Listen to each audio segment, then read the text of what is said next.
ಸಂಜೆ ಸುಮಾರು 4:45 ಗಂಟೆಗೆ ಶಿವಮೊಗ್ಗ ನಗರದ ಲಷ್ಕರ್ ಮೊಹಲ ಸರ್ಕಲಲ್ಲಿ ನರಸಿಂಹ ಎಂಬ ಒಬ್ಬ ರೌಡಿಶೀಟರ್ ಆಸಾಮಿಯನ್ನು ಅವರ ವಿರುದ್ಧ ಗ್ಯಾಂಗ್ನ ಆಸಾಮಿಗಳು ಬಂದು ಮಾರಕಾಸ್ತ್ರಗಳಿಂದ ಹೊಡೆದು ಅವ್ರನ್ನ ಮರ್ಡರ್ ಮಾಡಿದ್ದಾರೆ. ಈ ವಿಷಯ ನಮಗೆ ಗೊತ್ತಾದಂಗೆ ಇಮಿಡಿಯೇಟ್ಲಿ ನಮ್ಮ ಇನ್ಸ್ಪೆಕ್ಟ್ರು ಮತ್ತು ನಾವುಗಳೆಲ್ಲ ಹೋಗಿ ಸ್ಪಾಟ್ ನೋಡಿದ್ದೀವಿ. ಅವ್ರನ್ನ ಈಗಾಗಲೇ ಮೋರ್ಚರಿಗೆ ಶಿಫ್ಟ್ ಮಾಡಿದ್ದಾರೆ.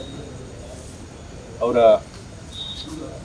ವೈಫ್ ಆದಂಥ ಸ್ನೇಹ ಅವರು ಈ ಬಗ್ಗೆ ಒಂದು ಕಂಪ್ಲೇಂಟ್ ಕೊಟ್ಟಿದ್ದಾರೆ. ಕಂಪ್ಲೇಂಟ್ನಲ್ಲಿ ಈಗಾಗಲೇ ಶಿವಮೊಗ್ಗ ನಗರದಲ್ಲಿ ಭಾಳ ವರ್ಷಗಳ ಹಿಂದೆ ರೌಡಿ ಆಸಾಮಿಗಳ ವೈಷಮ್ಯದ ಹಿನ್ನೆಲೆಯಲ್ಲಿ ಅವರ ಅಪೋಸಿಟ್ ಗ್ಯಾಂಗ್ನವರು ಅನ್ಬು ಮತ್ತು ಟೀಮ್ ಅವರು ಸೇರಿಕೊಂಡು ಈ ಒಂದು ದಿವಸ ಅವ್ರಿಗೆ ಮರ್ಡರ್ ಮಾಡಿದ್ದಾರೆ ಅಂತೇಳಿ ಕಂಪ್ಲೇಂಟ್ ಕೊಟ್ಟಿದ್ದಾರೆ. ಕಂಪ್ಲೇಂಟ್ನ ನಾವು ತಗೊಂಡು ತನಿಖೆಯನ್ನು ಪ್ರಾರಂಭಿಸಿದ್ದೀವಿ. 3 ಟೀಮ್ ಮಾಡಿ ಆರೋಪಿಗಳನ್ನ ಪತ್ತೆ ಹಚ್ಚಲಿಕ್ಕೆ ಎಲ್ಲ ಥರದ ಕ್ರಮಗಳನ್ನು ತಗೊಂಡಿದ್ದೀವಿ.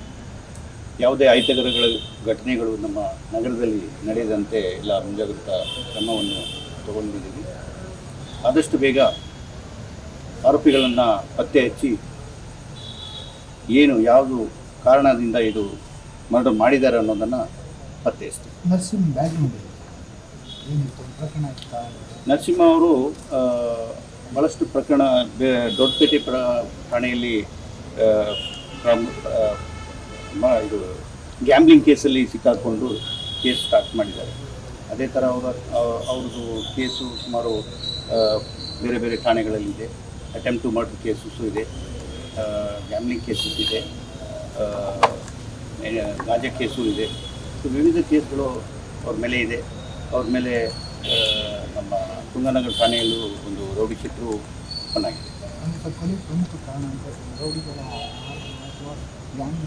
ಗ್ಯಾಂಗ್ ವಾರ್ ಇದು ರೌಡಿಸಮ್ ಆ್ಯಕ್ಟಿವಿಟೀಸ್ ಭಾಳ ವರ್ಷಗಳ ಹಿಂದೆ ನಮ್ಮ ನಗರದಲ್ಲೇ ಕೆಲವೊಂದು ಮರ್ಡರ್ ಆಗಿತ್ತು.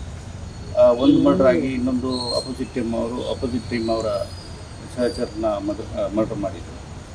ಆ ಒಂದು ಹಿನ್ನೆಲೆಯಲ್ಲೇ ಆಗಿರ್ತದೆ ಅಂತಲೇ ಕಂಪ್ಲೇಂಟ್ ಕೊಟ್ಟಿರೋದು.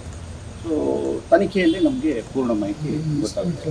ಸರ್, ಎಲ್ಲೋ ಒಂದು ಕಡೆ ಈ ಕಾಡಾ ಕಾರ್ತಿಕ್ ಗ್ಯಾಂಗು ಮತ್ತು ಅಬ್ಬು ಗ್ಯಾಂಗ್ ಅಂತ ಹೇಳ್ತೀರಿ. ಅದೇ ವೈಷಮ್ಯ ಒಂದು ಗ್ಯಾಂಗ್ ವೈಷಮ್ಯನೇ ಇದೆ. ಸೊ ಹೆಚ್ಚಿನ ತನಿಖೆ ನಡೆಸಿದ ನಂತರನೇ ನಮಗೆ ಪೂರ್ಣ ಮಾಹಿತಿ ನಿಮಗೆ ಕೊಡಲಿಕ್ಕಾಗುತ್ತೆ.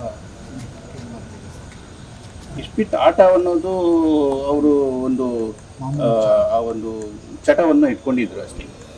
ಹೆಚ್ಚಿನ ಮಾಹಿತಿ ನಾವು ತನಿಖೆ ಆದ ನಂತರನೇ ಹೇಳೋಕ್ಕಾಗುತ್ತೆ. CC ಕ್ಯಾಮ್ರಾ ಫುಟೇಜ್ ಅದೆಲ್ಲ ನಾವು ತನಿಖೆಯಲ್ಲಿ ಅಳವಡಿಸ್ಕೊಳ್ತೇವೆ. Okay sir.